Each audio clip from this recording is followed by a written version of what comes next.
The Drug Enforcement Administration says it seized over 79 million fake pills containing fentanyl in 2023. That's more than 33% increase from the year before. To combat the crisis, officials are cracking down on drug traffickers by targeting online retailers selling pill presses. CBS News Homeland Security and Justice reporter Nicole Sganga joins me now for more. Nicole, welcome. How are federal officials trying to disrupt this supply chain? Yeah, absolutely. And John, we saw one of those seized pill presses earlier this year. It was capable of producing more than 6,000 fentanyl pills in 1 hour. Now, when we talk about the supply chain of illegal fentanyl, I want you to picture a global assembly line.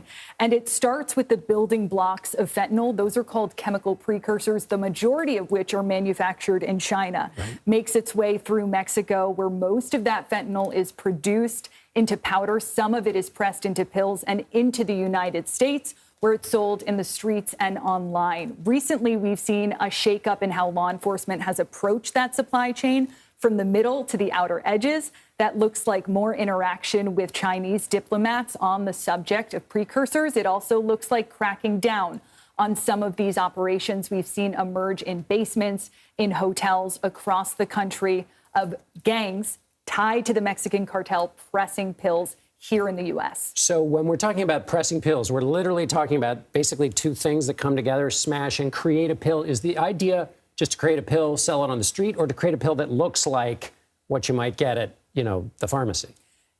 That is exactly the point, John. It is a counterfeit pill that looks much like oxycodone. In fact, I think we have images we can bring up of some of these counterfeit pills that DEA has put out. You can see on the right there, that's the real pill. And on the left, that is the counterfeit pill. And DEA says that 7 out of 10 of the pills they have seized in the past year have contained a potentially lethal dose of the drug fentanyl.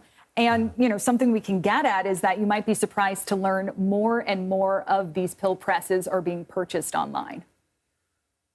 What? Just go pillpress.com or where online? And what else? For what other reason would a person have a pill press if you weren't a drug company? It's a great question. And these are becoming more and more popular on e-commerce sites. So popular, in fact, that the Department of Justice sued eBay last year for this exact reason. And in a first of its kind settlement, we saw eBay agree to pay the Department of Justice $59 million. And then the DEA turned around and it sent a letter to hundreds of other e-commerce sites. And it says, if you don't comply with federal law, we're going to do the same for you.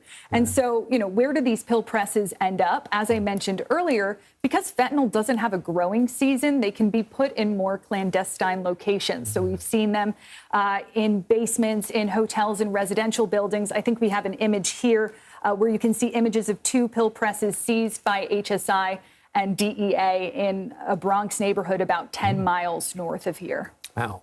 Let me ask you quickly at the end here, Nicole, there were numbers, preliminary numbers, I think, and there we see the pill presses that were seized from the CDC that said there was a slight drop in fentanyl overdoses. Why?